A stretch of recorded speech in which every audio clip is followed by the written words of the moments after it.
నమస్కారం. Analysis with professor Nageshwar కార్యక్రమానికి స్వాగతం. సార్వత్రిక ఎన్నికల సమరంలో ఓ అంకం ముగిసింది. 7 దశల్లో జరుగుతున్న ఎన్నికల్లో ప్రచారానికి ఇక తెరపడింది. 2.5 నెలలుగా నెలకొన్న రాజకీయ సందడి ఇక మూగబోయింది. మైకులు మూతపడ్డాయి, నేతలు తమ నోటికి తాళం వేశారు. ఇప్పటికే 6 దశల్లో ప్రజలిచ్చిన తీర్పు ఈవీఎంలలో నిక్షిప్తం కాగా చివరి దశ ఎన్నికల పోలింగ్ ఎల్లుండి జరగబోతోంది. అలాగే 57 లోక్సభ నియోజకవర్గాలకు జరుగుతున్న ఎన్నికల్లో ప్రధాని నరేంద్ర మోడీతో సహా 598 మంది అదృష్టాన్ని పరీక్షించుకోబోతున్నారు. ఇక ఎన్నికల ప్రచారం సమయం ముగియగానే ప్రధాని మోడీ కన్యాకుమారి వెళ్లారు. అక్కడ వివేకానంద రాక్ మెమోరియల్లో 45 గంటల పాటు ధ్యానం కూడా చేయనున్నారు. మరి 2014-2019 ఎన్నికల ప్రచారం తర్వాత కూడా మోడీ ఇలాగే ధ్యానం కోసం వెళ్లారు. అయితే దీనిపై కాంగ్రెస్ పార్టీ విమర్శలు గుప్పిస్తోంది. ప్రచార సమయం తర్వాత కూడా మోడీ మీడియాలో కనిపించే స్టంట్గా అభివర్ణిస్తోంది. తెలంగాణలో రాష్ట్ర గీతం రూపకల్పనపై కొందరు అభ్యంతరాన్ని చెబుతున్నారు. తెలంగాణ గీతానికి స్వరకల్పన ఆంధ్ర ప్రాంతానికి చెందిన కీరవాణి చేయటాన్ని తప్పుబడుతున్నారు. మరోవైపు ఏపీలో పోస్టల్ బ్యాలెట్ వివాదం హైకోర్టుకు చేరుకుంది. దీనిపై టీడీపీ వైసీపీ మధ్య మాటల యుద్ధం కూడా జరుగుతోంది. ఇటువంటి అంశాలన్నింటిపైన ఈరోజు విశ్లేషణ అందించేందుకు ప్రొఫెసర్ నాగేశ్వర్ గారు నాతో పాటు ఉన్నారు. నమస్కారం నాగేశ్వర్ గారు. మొత్తానికి ముందుగా మనం తీసుకుంటే కనుక తెలంగాణ గీతానికి సంబంధించి, రాష్ట్ర గీతానికి సంబంధించి వివాదం నడుస్తోంది. ఇక్కడ తెలంగాణ గీతానికి కీరవాణి సంగీతాన్ని అందించడానికి సంబంధించి చాలామంది వివాదాస్పదం చేస్తున్నారు. కీరవాణి తెలంగాణ ప్రాంతానికి చెందిన వారు కాదని, కీరవాణికి ఎందుకు ఇవ్వాలని, ఇటువంటివి ఏంటి ఈ వివాదాన్ని ఏ విధంగా చూడాలి? ఇప్పుడు తెలంగాణ గీతంలో వ్యాకరణం ఉంటే అది పరవస్తు చిన్నయ్య సూరి ఆంధ్ర అతను గనక తెలంగాణ వ్యాకరణంతో తెలుగు కొత్తగా రచించి తెలంగాణ వ్యాకరణంతో రాయాలని అనలేం కదా. అందువల్ల తెలుగు భాష తెలంగాణ అయినా ఆంధ్ర ఒకటే. భాష సాహిత్యానికి మూలము. రాసిన వ్యక్తి తెలంగాణ కవి. సంగీతం స్వరకల్పన పైన ఇంత వివాదం ఎందుకు? సో తెలంగాణలో రోడ్లు ప్రాజెక్టులు కట్టడానికి ఆంధ్ర కాంట్రాక్టర్లు ఉండొచ్చు. తెలంగాణలో ఆంధ్ర ప్రాంత ప్రజలు లేరా? సో వారిని మేము మా పోరాటం మళ్ళా దోపిడీ చేసే వారితో తప్ప కడుపుకో పట్టుకొని వచ్చిన వారితో కాదు అని చెప్పలేదా? ప్రపంచ తెలుగు మహాసభల సందర్భంగా కేసీఆర్ సన్మానం చేసిన నటులు లెక్క తీయండి. వాళ్ళందరికీ కూడా తెలంగాణ ప్రాంత నేపథ్యం ఉందా, ఆంధ్ర ప్రాంత నేపథ్యం ఉందా? చిరంజీవి, మోహన్ బాబు, బాలకృష్ణ కూడా అనుకుంటాను. సో అందరిని మరి తెలంగాణ నటీనట్లు ఎక్కడ పోయారు? తెలంగాణ వచ్చాక తెలంగాణ నటీనట్లు ఎంతమంది డెవలప్ అయ్యారు? మీరు తెలంగాణ అప్పుడు తెలంగాణ ఉద్యమ సమయంలో ఆంధ్ర వాళ్ళ సినిమాలు కూడా ఆర్డర్ ఇవ్వమని అన్నారా లేదా? సో మరి ఆంధ్ర వాళ్ళ సినిమాలు ఆర్డర్ ఇవ్వలేదు అని అదంతా మాయమైపోయింది కదా. సో మళ్ళీ ఆంధ్ర ప్రాంత నేపథ్యం నటులతో కేసీఆర్ సంబంధాలు బ్రహ్మాండంగా కొనసాగాయి కదా. తెలంగాణ రాష్ట్ర ప్రభుత్వం తెలుగు సభలు పెడితే వాళ్లకు సన్మానం చేసి సత్కరించి అన్ని రకాలు చేశారు కదా. సో అందువల్ల ఈ ఎన్నికల కొరకు, రాజకీయాల కొరకు ఈ వివాదాలు తేవడం వల్ల అర్థం లేదు. సో సంగీతం బాగుందా లేదా అని చూడాలి తప్ప సంగీతానికి, సాహిత్యానికి, చిత్రలేఖనానికి, శిల్పకళకు, ఇలాంటి కళలకు కూడా మన ప్రాంతాలను అద్దలేము. సో అందువల్ల ఆ మాటకొస్తే బంగ్లాదేశ్ జాతీయ గీతాన్ని భారతీయుడు కదా రాసింది. మనం దాన్ని గర్వపడుతున్నాం కదా. భారత సంతతికి చెందిన వ్యక్తి బ్రిటన్లో ప్రైమ్ మినిస్టర్ అయితే గర్వపడుతున్నాం కదా. భారత సంతతికి చెందిన వ్యక్తి అమెరికా ఉపాధ్యక్షులు అయితే గర్వపడుతున్నాం కదా.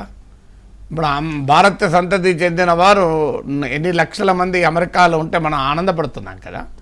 సో అందువల్ల ప్రాంతీయ అస్తిత్వం అనేది వివక్షకు వ్యతిరేకంగా ఉండాలి. అభివృద్ధి హక్కులకు సంబంధించిందే ఉండాలి. ప్రతిదాన్ని భావోద్వేగపరమైన అంశంగా మార్చడం అనేది ఉపయోగం లేదు. మీకు ఇది మిలియన్ మార్చ్ సందర్భంగా ట్యాంక్ బండ్ పైన విగ్రహాల పైన కూడా ఇలాగే విరుచుకుపడ్డారు. నేను అప్పుడు ఇక్కడే కూర్చొని ఇది సరైనది కాదు అని విమర్శించాను. కానీ తెలంగాణ వచ్చాక ఎంతమంది తెలంగాణ వైతాళికుల విగ్రహాలు ట్యాంక్ బండ్ మీద 10 ఏళ్లలో పెట్టారు చెప్పమనండి కేసీఆర్. తెలంగాణ వైతాళికుల విగ్రహాలు ఎన్ని పెట్టారు మీరు ట్యాంక్ బండ్లో? అంతకుముందున్న విగ్రహాలని మీరు గురజాడ, శ్రీ జాషువాలకు కూడా ప్రాంతాలు లెక్క పెట్టారు కదా. సో అసలు శ్రీ జాషువా, గురజాడకు ప్రాంతాలను అంటగట్టిన వారు మరి తెలంగాణ వచ్చాక ఎంతమంది తెలంగాణ వైతాళికులకు మీరు సముచిత స్థానం ఇచ్చారో చెప్పండి ట్యాంక్ బండ్ పైన. ఆ లెక్క చెప్తే తేలిపోతుంది కదా, మీరు వెళ్ళి ట్యాంక్ బండ్ చూస్తే అర్థం కాదా? ఆ మాటకొస్తే తెలంగాణలో శ్రీనారాయణ రెడ్డి కోసం ఒక పెద్ద స్మారక కేంద్రం కడతామని ఆ రోజుల్లో కేసీఆర్ ప్రామిస్ చేశాడు ఆయన చనిపోయినప్పుడు. ఎక్కడ ఏర్పడింది, ఎంత బాగా ఏర్పడింది మనకు ఒకసారి చెప్పమనండి. ఒక అద్భుతమైన దివ్యమైన స్మారక కేంద్రం వచ్చిందా? సో అందువల్ల మనకు అసలు జయశంకర్ సార్కి ఏ గౌరవం వచ్చింది నాకు చెప్పండి? ట్యాంక్ బండ్ మీద జయశంకర్ సార్ విగ్రహం ఉందా? నాకు తెలిసినంతవరకు లేదనుకుంటాను. మరి జయశంకర్ సార్ విగ్రహం ఎందుకు పెట్టలేదు ట్యాంక్ బండ్ పైన? దీనికి ఆన్సర్ చెప్పాలి కదా. అసలు తెలంగాణ సిద్ధాంతకర్త అయిన జయశంకర్ సార్ విగ్రహం ఎందుకు పెట్టలేదు? పెట్టమని ప్రతిపక్షాలు అడగలేదు, ఆనాడు తెలంగాణ ఉద్యమంలో పాల్గొన్న సంఘాలు అడగలేదు, ఆ తెలంగాణ ఉద్యమంలో పాల్గొన్న మేధావులు, కవులు, కళాకారులు కూడా అడగలేదు. నేనే చాలాసార్లు అడిగాను, నేను చాలాసార్లు అడుగుతూ వస్తున్నాను. సో అందువల్ల మనకు బేసిక్గా ఈ ఇష్యూను కాంట్రవర్సీ చేసి మళ్ళీ తెలంగాణ అస్తిత్వాన్ని రగిలించి ఓట్లు తెచ్చుకోవాలనే ప్రయత్నంలో భాగమే తప్ప, ఉద్యమకాలంలో మనం చూసాం రోజు లగడపాటి రాజగోపాల్, ల్యాండ్ కోయిల్స్, వక్ఫ్ భూములు, పద్మాలయ స్టూడియోస్, ఎన్కన్వెన్షను, అయ్యప్ప సొసైటీ భూములు, ఇవన్నీ చూసాం. ఏం జరిగినాయవన్నీ తర్వాత ఏమన్నా 10 ఏళ్లలో మనకు వినబడే అవన్నీ ఏమన్నా? సో అందువల్ల ఇది కేవలం సందర్భం. ఇప్పుడు తెలంగాణ గీతాన్ని అసలు మొదటి క్వశ్చన్ అనేది పోనీ ఇప్పుడు కీరవాణి సంగీతం, మీరు తెలంగాణ వారి సరకల్పనలు ఈ 10 ఏళ్లలో ఎందుకు తెలంగాణ గీతాన్ని ఆవిష్కరించలేదు? దానికి ఆన్సర్ ఉండాలి కదా. 10 ఏళ్ళు ఎందుకు ఇంతవరకు తెలంగాణ గీతాన్ని ఎందుకు గుర్తించలేదు కేసీఆర్ ప్రభుత్వం? దానికి ఆన్సర్ చెప్పమనండి. తెలంగాణ వచ్చాక తెలంగాణకు ఒక గీతం ఉండాలి అని ఉద్యమకాలంలో కేసీఆర్ కూడా అన్నాడు కదా, మరి ఇది ఎందుకు పెట్టలేదు? దానికి ఇప్పుడు రసమయ బాలకృష్ణ ఎక్కడో ఆన్సర్ ఇచ్చినట్టు చూశాను. అంటే అందశ్రీ మార్పులకు ఒప్పుకోలేదు. అందశ్రీదే పెట్టమనే రూల్ కాదు కదా. ఓకే, అందశ్రీ మార్పులకు ఒప్పుకోలేదు. ఇంకోటి రాయించండి.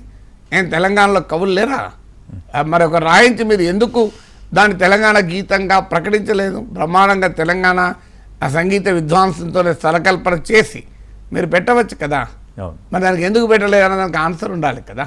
అంటే నాగేశ్వర్ గారు, ఇక్కడ ఒక చిన్న పాయింట్ కూడా మీ దృష్టికి తీసుకొస్తున్నాను. ఏంటంటే ఈ రోజున కీరవాణికి ఇవ్వటంలో అంటే విమర్శలు వచ్చినా కూడా మాకు అభ్యంతరం ఏం లేదు, కానీ ఇప్పటికైనా తెలంగాణ సాధించుకున్న తర్వాత, ఆత్మగౌరవ నినాదంతో తెలంగాణ సాధించుకున్న తర్వాత తెలంగాణ కళాకారులను ఎందుకు ప్రోత్సహించరు? ఇలాంటి చారిత్రాత్మకమైనటువంటి సందర్భాలలో వాళ్ళని ప్రోత్సహించవచ్చు కదా వాళ్ళను కూడా అనేది ఒక పాయింట్ రైజ్ చేస్తున్నారు.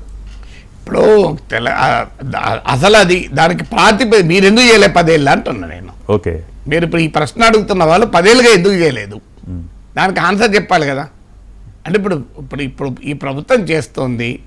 సో ఏదైనా కారణంతో తెలంగాణ వారితోనే సరకల్పన చేస్తే బాగుండేది, అభ్యంతరమే లేదు, చేయకూడదని అంటలేను. కానీ కారణాలు ఏదో, నిర్ణయాలు ఏదో, మరి అందశ్రీ ముఖ్యమంత్రి చెప్పింది అయితే ఆయన డిసైడ్ చేసుకున్నాడు. ఎందుకంటే సాహిత్యం అనేది కనుక తన సాహిత్యానికి తగిన విధమైన సంగీతాన్ని ఆయన ఎంచుకున్నాడు. మేము అందశ్రీకి అది వదిలేసాము. ఇది రాజకీయ నిర్ణయం కాదు. ఏ కవి అయితే ఈ గీతాన్ని రాశాడో ఆ కవి ఆ గీతానికి తగిన సంగీతాన్ని ఎంచుకున్నాడు అన్నారు. సో అక్కడికి క్లోజ్ చేయొచ్చు కాంట్రవర్సీని. ఇప్పుడు ఎందుకంటే ఆ కవికి ఆయన సాహిత్యానికి తగిన సంగీతాన్ని ఆయన ఎంచుకున్నాడు. సో దానికి రాజకీయపరమైన అంశంగా ఉండాల్సిన అవసరం లేదు కదా. అట్లంటే ఇప్పుడు నాటుకు ఆస్కార్ అవార్డు వచ్చింది. మరి రాసిన కవి ఏ ప్రాంతము, సంగీతం సమకూర్చిన కవి ఏ ప్రాంతము? మన అందరము సంతోషపడ్డాం కదా. నాటు రాసినటువంటి అతను తెలంగాణ బిడ్డ కదా. మరి సరకల్పన చేసింది ఎవరు? సో మరి అందువల్ల ఎవరి దర్శకత్వంలో ఆ సినిమా, మరి దానికి ఆస్కార్ వస్తే ప్రతి తెలుగువాడు సంతోషపడ్డాం కదా. రాజమౌళికి ఆ సినిమాకు ప్రపంచ నిరాజనాలు అర్పిస్తుంటే మా తెలంగాణ వాడు కాదని ఏ తెలంగాణ ప్రజలను అనుకున్నారా? సో దానికి నాటు వచ్చినప్పుడు అది చంద్రబోస్ అనే వరంగల్ బిడ్డ రాసాడు, మా ఆంధ్ర కాదని ఆంధ్రాలో అనుకున్నారా? సో అనుకున్నారా చెప్పండి. నాటుకు అసలు ప్రపంచమే పులకరించింది కదా. సో ఇప్పటికీ వరల్డ్ వైడ్గా నాటుకు డాన్సులు చేశారు కదా. సో మరి నాటు చంద్రబోస్ రచన కనుక అది తెలంగాణ మాకు సంబంధం లేదు అని ఆంధ్ర వాళ్ళు అనుకోలేదు. దానికి సంగీతం స్వరకల్పన చేసిన వ్యక్తి ఏ ప్రాంతం అని ఎవరు చూడలేదు కదా. అందువల్ల మనము ప్రతిదాన్ని వివాదం చేయాల్సిన అవసరం లేదు. సో ప్రతిదాన్ని వివాదం చేసుకుంటూ పోతే ఎక్కడికి పో, అల్టిమేట్గా ఆ గీతం తెలంగాణ ప్రజలకి స్ఫూర్తి నింపేదిలా ఉందా లేదా ఆ సాహిత్యం తెలంగాణ ప్రశస్త్యాన్ని వేణోళ్ళకి కీర్తించేలా ఉందా లేదా, ఆ సాహిత్యానికి తగిన విధంగా సంగీతం ఉందా లేదా అనేది గనక ఉండగలిగితే సరిపోతుంది కదా. ప్రతిదాన్ని వివాదం, రేపు మన వివాదాలు చేసుకుంటూ పోతే తెలంగాణ స్ఫూర్తి పేరిట ఒకవైపు తెలంగాణ రాష్ట్ర సమితి, భారత రాష్ట్ర సమితి పెట్టి ఆంధ్రప్రదేశ్లో శాఖనే ప్రారంభించిన వారు, ఆంధ్రప్రదేశ్లో శాఖను ప్రారంభించిన ఆంధ్రప్రదేశ్లో పోటీ చేస్తామన్నవారు మరి ఇవాళ దీన్ని వివాదం చేస్తే, ఇప్పుడు వివాదం చేసేది ప్రధానంగా బీఆర్ఎస్ఏ కదా. సో మరి బీఆర్ఎస్ ఎందుకైంది? టీఆర్ఎస్ తెలంగాణ అస్తిత్వాన్ని వదులుకొని భారత రాష్ట్ర సమితి అయిపోయి ఆంధ్రప్రదేశ్లో కూడా పార్టీ పెట్టి దానికి విభాగంలో పెట్టారు కదా. సో అంటే కేవలం ఇప్పుడు రాజకీయంగా వచ్చిన పరిణామాల నేపథ్యంలో తెలంగాణ అస్తిత్వమే తమకు మళ్ళీ ప్రాణం పోస్తుందని భావిస్తున్నారు కనుక దీన్ని ఆ రాజకీయ కోణం నుంచే చూస్తున్నారు తప్ప ఇలా నిజంగా తెలంగాణ హక్కుల కోణం ఉందని నేను అనుకో. అంటే నాగేశ్వర గారు ప్రజల దృక్కోణంలో చూస్తే ఇటువంటి పాయింట్స్ ఇంకా సెంటిమెంట్ అంటే ఇంకా ప్రభావితం చూపించే అవకాశాలు ఉంటాయి సార్ ఈ 10 సంవత్సరాలు దాటిన తర్వాత కూడా? 10 సంవత్సరాల 100 సంవత్సరాలు అని కాదు, అది వివక్ష గురైతే డెఫినెట్గా ఆ బాధ ఉంటుంది. కానీ ప్రజలు ఏది రాజకీయంగా డిమాండ్, ఏది అస్తిత్వంతో కూడిన డిమాండ్ అనే విచక్షణ చూపుతారని నేను అనుకుంటాను. అందువల్ల ఫండమెంటల్ పాయింట్ తెలంగాణకు న్యాయం జరిగే విషయంలో ఆలోచించాలి తప్ప ప్రతి ఆ స్వరకల్పనకు కూడా ఇంత వివాదం చేసి ఇంత పెద్ద ఇష్యూ చేయాల్సిన అవసరం లేదు కదా. తెలంగాణ కోసం కొట్లాడేది చాలా ఉన్నాయి. కృష్ణానదిలో నీళ్ళ కొరకు కొట్లాడాలి, మీకు కేంద్ర ప్రభుత్వం విభజన చట్టంలో చేసిన హామీల అమలు గురించి కొట్లాడాలి, సింగరేణి పరిరక్షణ గురించి కొట్లాడాలి, మీకు తెలంగాణకు ఒక జాతీయ హోదా గురించి కొట్లాడాలి, తెలంగాణకు ఐటీఐఆర్ ప్రాజెక్ట్ గురించి కొట్లాడాలి, తెలంగాణకు ఒక ఐఏఎం గురించి కొట్లాడాలి, తెలంగాణకు మెడికల్ కాలేజీల కొరకు కొట్లాడాలి, నవోదయ స్కూళ్ళ కొరకు కొట్లాడాలి, IIIT కొరకు కొట్లాడాలి. తెలంగాణకు కొట్లాడాల్సిన అంశాలు చాలా ఉన్నాయి. సో మనము ఈ చిన్న చిన్న విషయాలపైన తెలంగాణ సమాజం చీలిపోవడం వల్ల వచ్చే ప్రయోజనం ఏముంటుంది?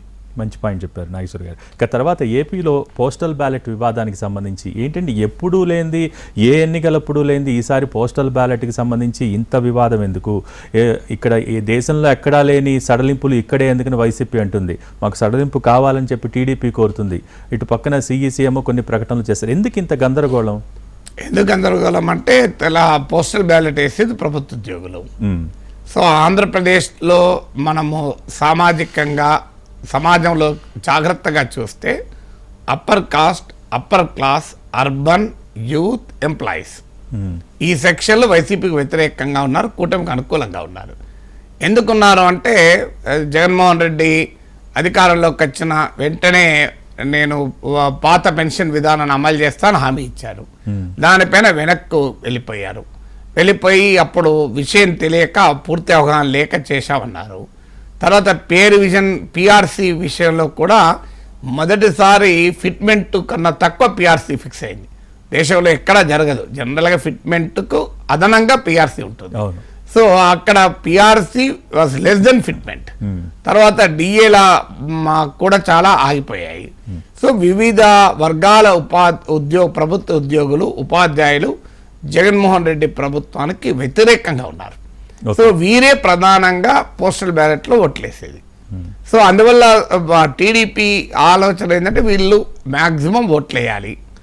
వైసీపీ ఆలోచన వీరి ఓట్లను ఎంత మేరకు నియంత్రించగలిగితే అంత తమకు అనుకూలము అని.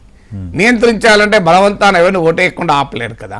సో అందువల్ల ఏదైనా నిబంధనలకు అతీతంగా, నిబంధనలకు విరుద్ధంగా పడ్డ ఓట్లు ఎంత తగ్గితే అంత తమకు ప్రయోజనం అని బహుశా వైసీపీ అనుకుంటున్నట్టుంది. సో అందువల్ల ప్రభుత్వ ఈ పోస్టల్ బ్యాలెట్ విషయంలో తమకు నష్టం జరిగే అవకాశం ఉంది రాజకీయంగా వైసీపీ భావిస్తోంది కనుక వారు చాలా జాగ్రత్తగా ప్రతిదాన్ని పరిశీలిస్తున్నారు. బట్ ఏదైనా పోస్టల్ బ్యాలెట్ అయినా ఫైనల్ బ్యాలెట్ అయినా ఎలక్టోరల్ ఇంటెగ్రిటీని మాత్రం కాపాడాల్సిన బాధ్యత ఎన్నికల కమిషన్ ఉంటుంది. బట్ ఆఫ్ కోర్స్ ఇది హైకోర్టుకి వెళ్ళారు వైఎస్ఆర్ కాంగ్రెస్. హైకోర్టు ఏం చెప్తుందో చూద్దాం. ఎందుకంటే సాధారణంగా ఎన్నికల ప్రక్రియ మొదలై ముగిసేలోగా కోర్టులు జోక్యం చేసుకోవు. ఎలక్టోరల్ ప్రాసెస్లో సాధారణంగా జోక్యం చేసుకోవు. సో ఒకవేళ మ్యాక్సిమం అయితే దీంట్లో ప్రైమా ఫేసి కేసు ఉందని కోర్టు భావిస్తే ఇప్పటికిప్పుడు తీర్పు చెప్తుందని అనుకోను. కానీ పోస్టల్ బ్యాలెట్లు లెక్క పెట్టిన తర్వాత అందులో ఈ వివాదాస్పదమైన బ్యాలెట్లను మీరు నోట్ చేసి పెట్టండి. రిజల్ట్ను ప్రభావితం చేసే స్థాయిలో గనక అవి ఉంటే అప్పుడు వాటి గురించి పరిశీలించదాం అనే అవకాశం ఉంది. అంటే కోర్టు తీర్పులు మనము ముందస్తుగా ఊహించకూడదు, స్పెక్యులేట్ చేయడం లేదు. బట్ గతంలో ఇచ్చిన తీర్పులు చూస్తే, ఎందుకంటే ఎప్పుడు సమస్య అవుతుంది, ఇప్పుడు ప్రతి పోస్టల్ బ్యాలెట్ వివాదం కాదు.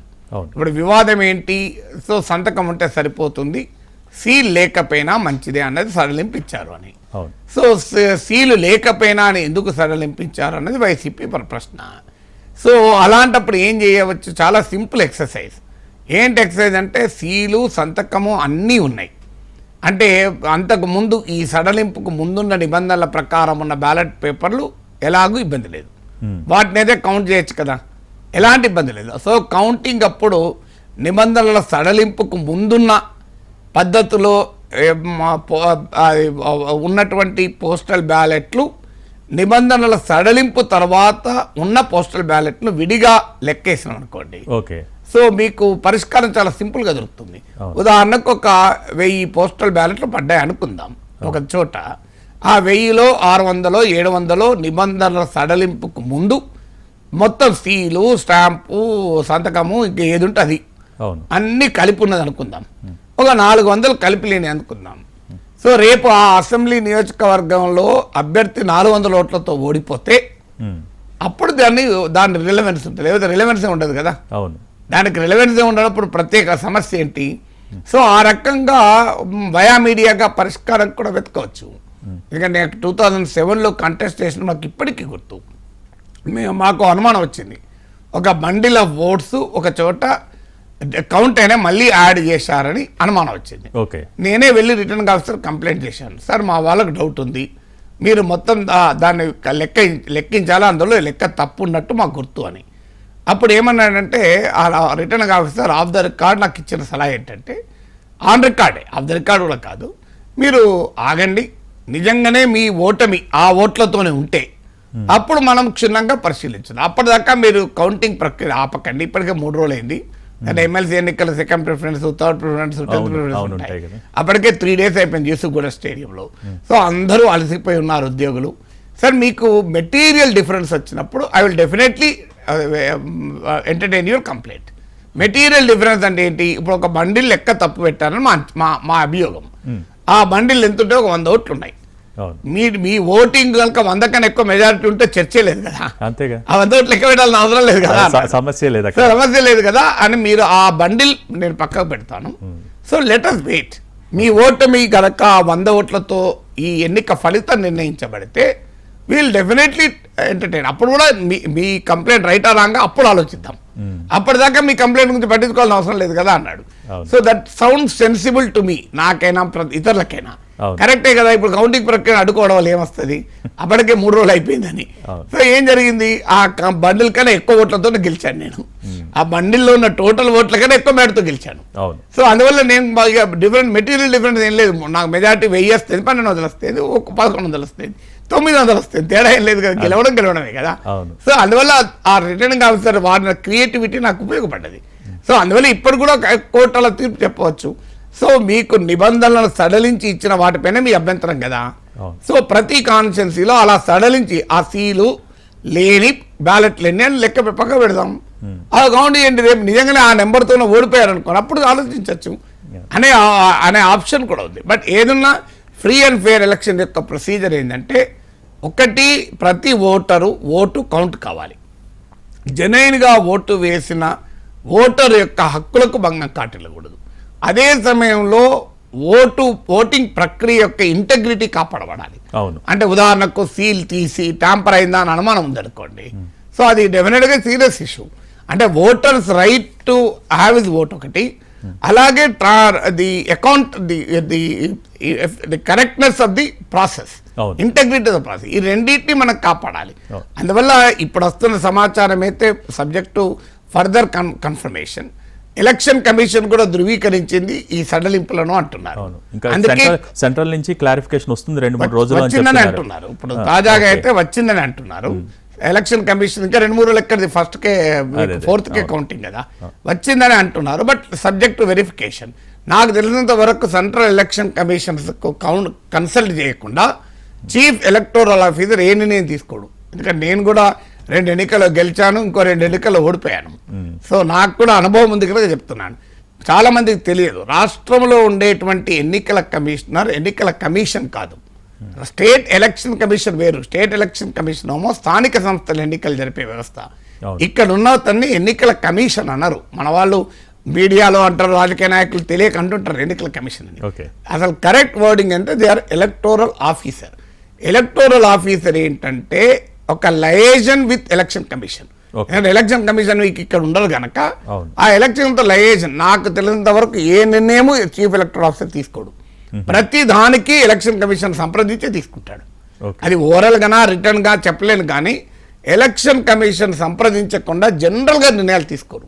ఎందుకంటే ఫైనల్ అథారిటీ వాళ్ళు, చీఫ్ ఎలక్టోరల్ ఆఫీసర్ అథారిటీ కాదు. చీఫ్ ఎలక్టోరల్ ఆఫీసర్ ఒకవేళ నిర్ణయం తీసుకున్నా చెల్లదు. చాలా మంది తెలియదు, chief electoral officer is only A communicator. Election commission తీసుకున్న నిర్ణయాల్ని మన ఫీడ్బ్యాక్ను ఎలక్షన్ కమిషన్కి ఇవ్వడం. ఎందుకంటే నా 2007లో నేను పోటీ చేసేటప్పుడు నేను యూనివర్సిటీలో ప్రొఫెసర్గా ఉన్నాను. అప్పటికి ఇంకా నేను లీవ్ మీదనే ఉన్నాను. సో ఎవరో ఒక అతను రైజ్ చేశాడు, ఈయన ప్రొఫెసర్గా ఉన్నాడు, ఎలా కంటెస్ట్ చేస్తారు రిజైన్ చేయకుండా అని.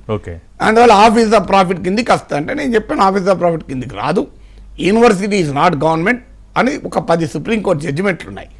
నేను మడబు శ్రీధర్ మా మిత్రుడు ఒక 70 పేజీల కేసులా రాసిస్తే అది మొత్తం స్టడీ చేసి వెళ్ళి సంజయ్ జాజు అని రిటర్నింగ్ ఆఫీసర్ ఆయన ముందట according to the Upadhyaya versus according to Satrucharla Vijayaramaraju case అని ఒక 4-5 కేసులు టకాట చదివే వరకు ఆయన ఒకటే అన్నాడు, సార్ ఇవన్నీ నాకు తెలియదు, I will refer the matter to the legal adviser to the election commission of India. Whatever election commission of India says it is final అన్నాడు.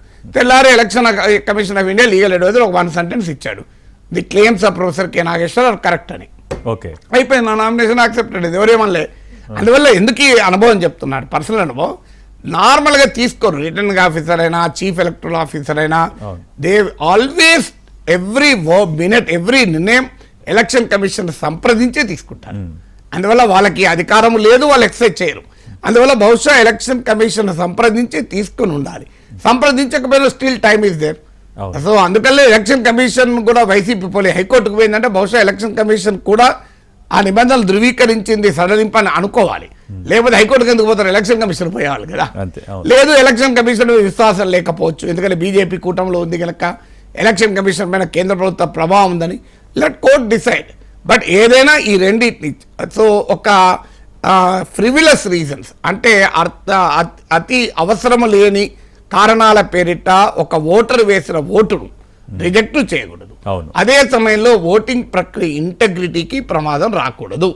అంటే ఎవరన్నా ట్యాంపర్ చేయడము, సీల్ లేకపోవడం వల్ల అలాంటి ప్రమాదాలు కూడా ఉండదు. అంటే చిన్న రైజ్ చేసే పాయింట్ ఏంటంటే ఏ స్టేట్కి లేని సడలింపు ఇక్కడ మాత్రం ఎందుకు ఇస్తున్నారనేది ఒక పాయింట్ రైజ్ చేస్తున్నారు. అంటే అది రేపు పొద్దున భవిష్యత్తులో ఈసీ నిబద్ధత మీద ఒక వేలెత్తి చూపించే అవకాశం ఉంటుంది కదా అనేది. అంటే అక్కడ మనకు అర్థం కావాల్సింది ఏంటంటే ఈ ఎలక్షన్ కమిషన్ ఆంధ్రప్రదేశ్ స్పెసిఫిక్ సడలింపు ఇచ్చిందా, లేదా ఆంధ్రప్రదేశ్కు సంబంధించిన ఎలక్టరల్ ఆఫీసర్ క్లారిఫికేషన్ అడిగితే ఇచ్చిందా? ఈ రెండు తేడాలి. రెండింటి మధ్య చాలా తేడా ఉంది. ఇప్పుడు అనేక నిబంధనలు ఉంటాయి ఎలక్షన్ లాలో. సో మనం ఇక్కడ ఎవరన్నా రైజ్ చేసి క్వశ్చన్ అడిగారు అనుకోండి, ఆ సడలింపు ఇస్తారు, ఆ వివరణ ఇస్తారు. సడలింపు అని చెప్పలేము, అది ఇట్ మేబీ ఏ క్లారిఫికేషనా లేదా రిలాక్సేషన్, రెండింటి మధ్య తేడా ఉంది. మీరు అన్నట్లు రిలాక్సేషన్ అయితే స్టేట్ స్పెసిఫిక్ ఉండకూడదు కూడా, అనుమానమే లేదు. ఎందుకంటే ఆంధ్రప్రదేశ్కు మాత్రమే ప్రత్యేక కౌంటింగ్ నిబంధనలు ఉండవు కదా.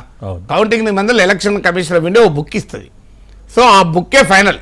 అది ఉత్తరప్రదేశ్ అయినా, అరుణాచల్ ప్రదేశ్ అయినా, జమ్మూ కాశ్మీర్ అయినా, ఆంధ్రప్రదేశ్ అయినా. ఆ కౌంటింగ్ గైడ్ లైన్స్ అనే బుక్కు విరుద్ధంగా ఎవరు కౌంటింగ్ చేయకూడదు.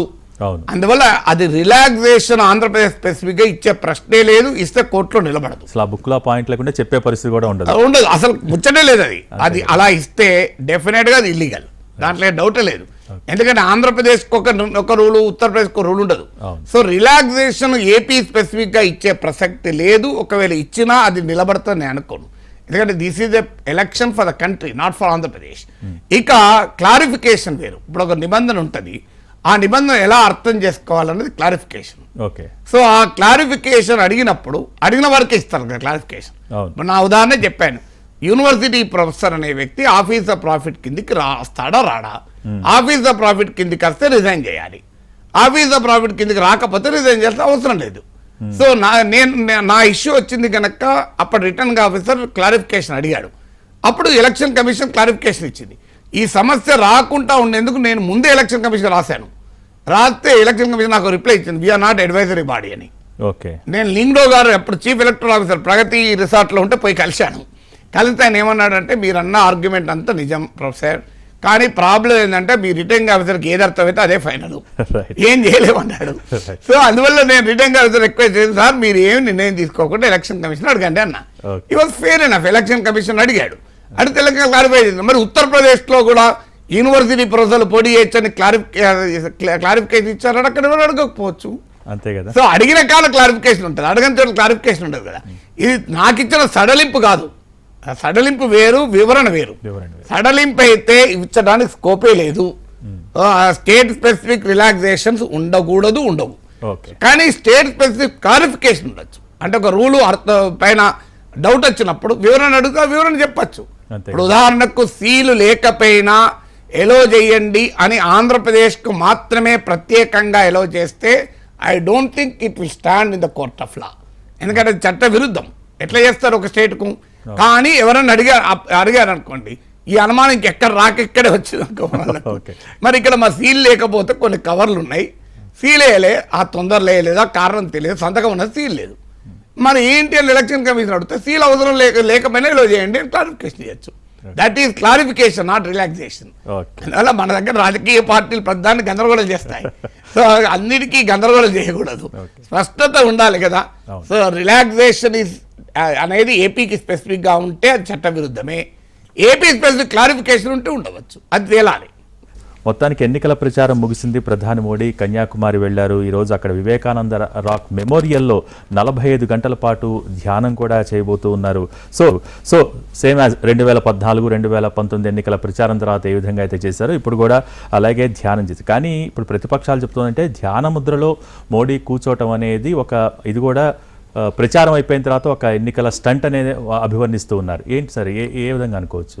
అంటే ఎన్నికల ఈ ప్రచారం ముగిసిన తర్వాత సైలెంట్ పీరియడ్ అంటారు. సో మోడీ టెక్నికల్గా సైలెంట్గా ఉన్నాడు. సైలెంట్ పీరియడ్ అంటే అర్థం ఏంటంటే ప్రచారం ఏ రకమైన ప్రత్యక్ష పరోక్ష ప్రచారం ఉండకూడదు అని. సో అందువల్ల కానీ టెక్నికల్ చూస్తే సైలెంట్ పీరియడ్గా నేను సైలెంట్గా ఉన్నాను అంటాడు కావచ్చు మోడీ. పోనీయండి, ఈ ధ్యానం చేస్తే కనీసం ఈ 45 గంటల పాటు ముస్లిము, ముజ్రా, మంగళసూత్ర ఈ గోల ఉండదు కదా. సంతోషం, ధ్యానం చేయడం తప్పు కాదు. కానీ what is private activity, what is public activity, ఈ రెండింటి మధ్య ఒక తేడా ఉండాలి. సమస్య ఏంటంటే మన దగ్గర సమాజంలో పొలిటికల్ ఎస్టాబ్లిష్మెంట్ ఏంటంటే ప్రైవేట్ యాక్టివిటీ కూడా పబ్లిక్ యాక్టివిటీగా మార్చేస్తున్నారు. ఇప్పుడు ప్రైమ్ మినిస్టర్ ధ్యానం చేయడం అభ్యంతరం ఏమున్నది, కానీ ధాన్యం కూడా లైవ్ టెలికాస్ట్లు ఉంటే టీవీ కెమెరాల ముందే ధ్యానం ఉంటే ధ్యానం అవుతుందా? ధ్యానం అంటేనే ఈ రకమైన మన చుట్టూ ఉన్న ప్రపంచం నుంచి ఒక ప్రశాంత చిత్తతతో మనసు లగ్నం చేసి భగవంతునిలో లగ్నం చేసి ఉండడం. సో మళ్ళీ టీవీలో గోలేంటి, పత్రికలో ఫోటోలో గోలేంటి, ఈ వీడియోలో గోలేంటి, యూట్యూబ్లో గోలేంటి అనేది ఆలోచించాలి కదా.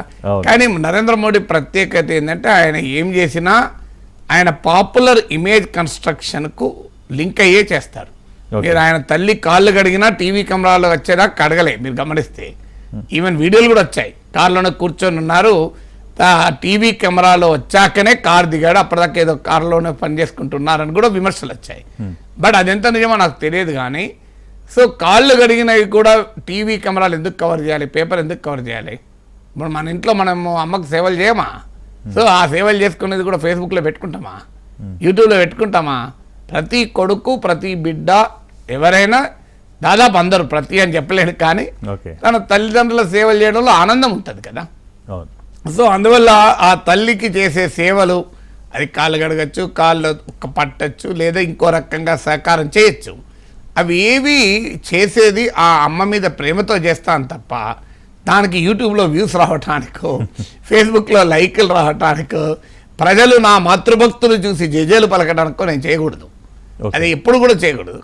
కానీ సాధారణంగా నరేంద్ర మోడీ నేను ఆయన అలా చేయలేదు, జనము ఉన్నారు.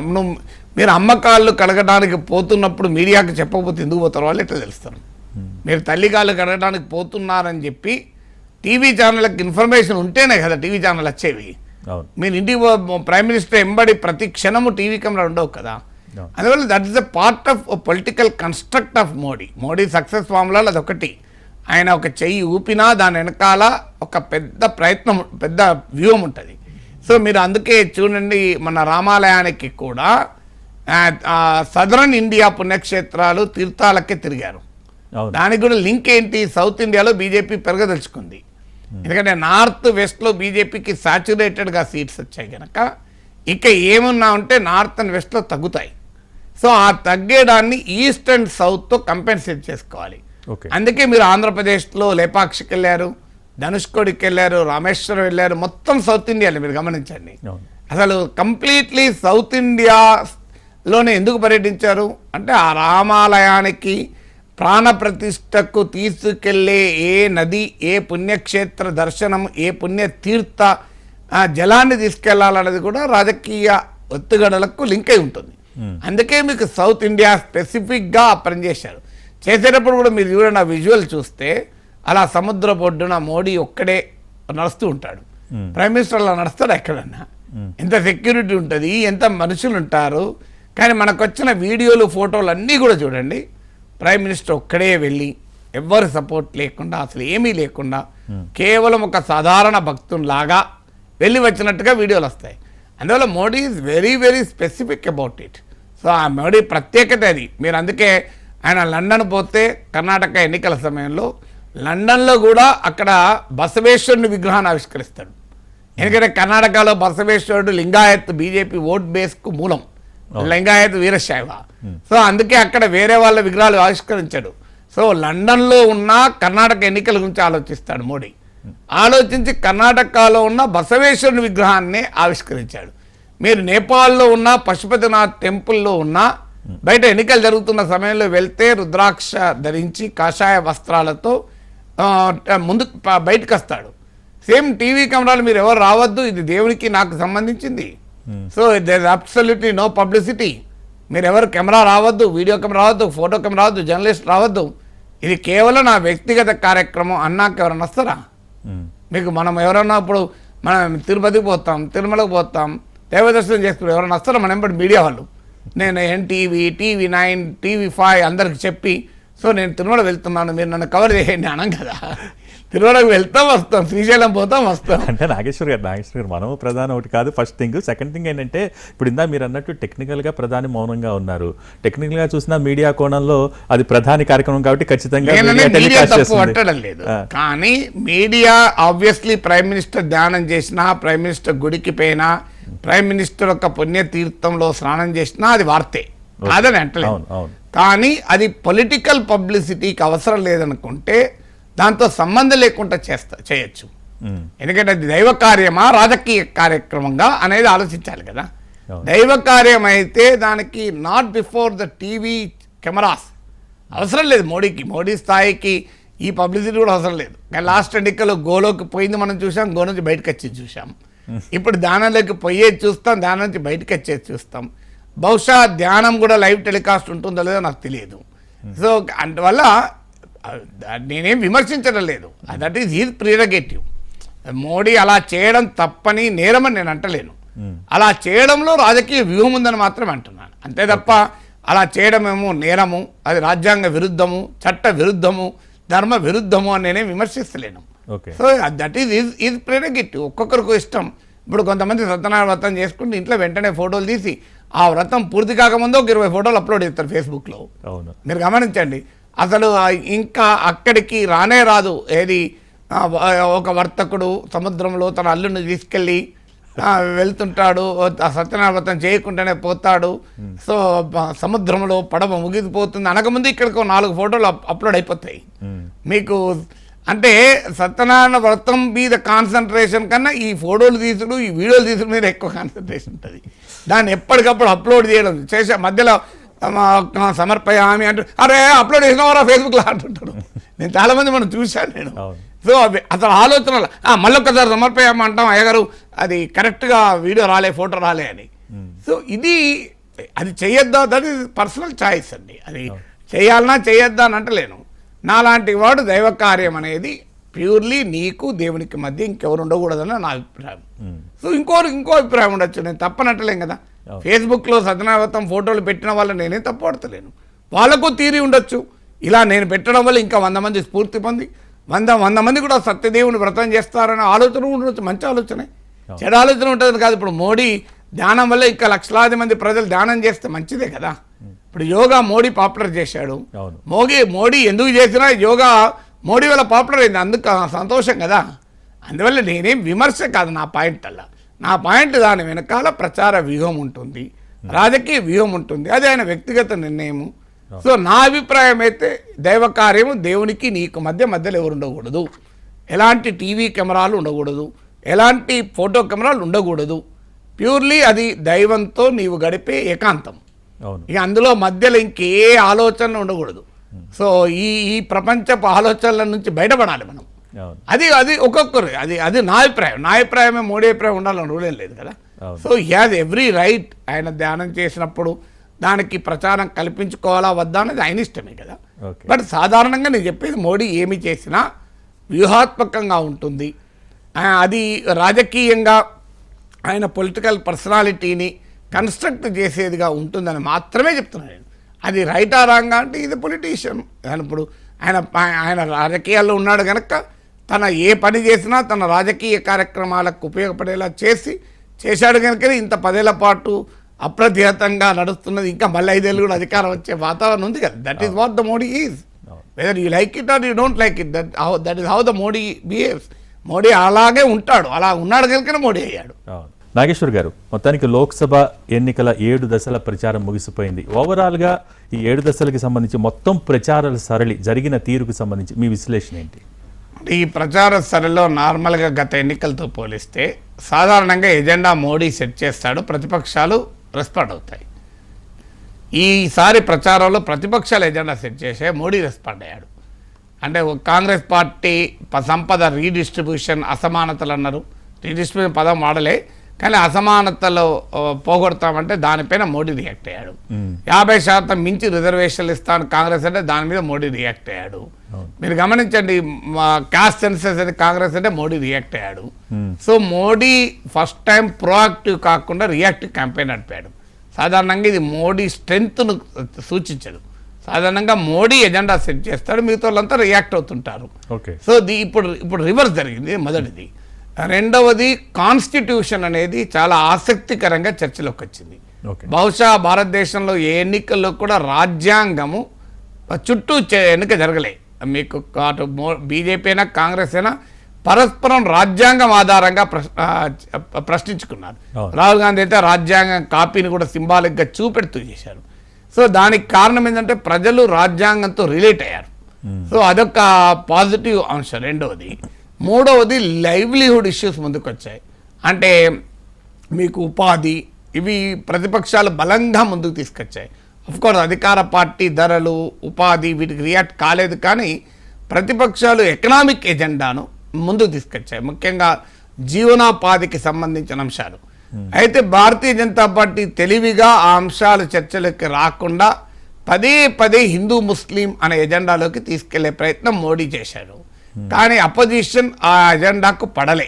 ఫస్ట్ టైం అపోజిషన్ తప్పులు చేస్తూ ఈ హిందూ ముస్లిం అనే చక్కర్లో మోడీ వర్సెస్ రాహుల్ చక్కర్లో పడకుండా జాగ్రత్త పడ్డారు. సో దానికి కౌంటర్ ఇస్తూ ఇచ్చారు. ఆఖరికి మోడీ కూడా అంబానీ అదానీ గురించి ప్రస్తావించాల్సి వచ్చింది.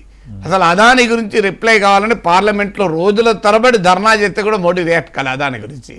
అలాంటిది ఈసారి మొదటిసారి అంబానీ అదానీల గురించి రియాక్ట్ కావాల్సి వచ్చింది. సో అందువల్ల ఒక లైవ్లీహుడ్ ఇష్యూస్, ఎకనామిక్ ఇష్యూస్, అంటే క్రోనీ క్యాపిటలిజం గురించి చర్చ జరిగింది, ఇన్ఈక్వాలిటీస్ గురించి చర్చ జరిగింది. సో ఈ అంటే ఎకనామిక్ జస్టిస్ గురించి చర్చ జరిగింది. ఇవి పాజిటివ్ అంశం. ఇక నాలుగవది, ఫండమెంటల్గా ఒక ప్రధానమంత్రి 10 ఏళ్ల పాటు ఉన్న ప్రైమ్ మినిస్టరు తన 10 ఏళ్ల పాలన పైన రెఫరెండంగా మార్చాలి. అది మేక్ ఇన్ ఇండియా కావచ్చు, digital India, so make in India అనే వస్తుంది ప్రచారంలో అనుకుంటే ముస్లిం ముద్రాలు వచ్చాయి, మంగళసూత్రాలు వచ్చాయి, కానీ మేక్ ఇన్ ఇండియా రాలే. మీకు make in India, Swasth Bharat, digital India, startup India మీకు ఏవి రాలే, ఇవన్నీ జన్ధన్. సో మీకు విచిత్రమైన ఆఖరికి భారతదేశం సంబంధించిన ప్రజలకు సంబంధించిన ఇష్యూస్, పాలనకు 10 ఏళ్ల మోడీ పాలనకు సంబంధించిన ఇష్యూస్ ఏవి చర్చకు రాలే. That is a very unfortunate thing.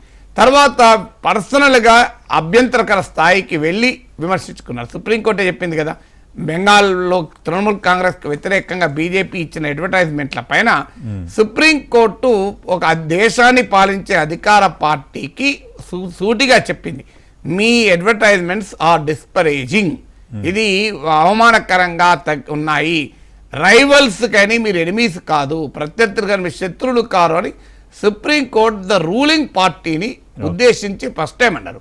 ఎన్నికల కమిషన్ దేశ స్వాతంత్ర అనంతర చరిత్రలో మొదటిసారి ప్రధానమంత్రిని తప్పుపట్టింది.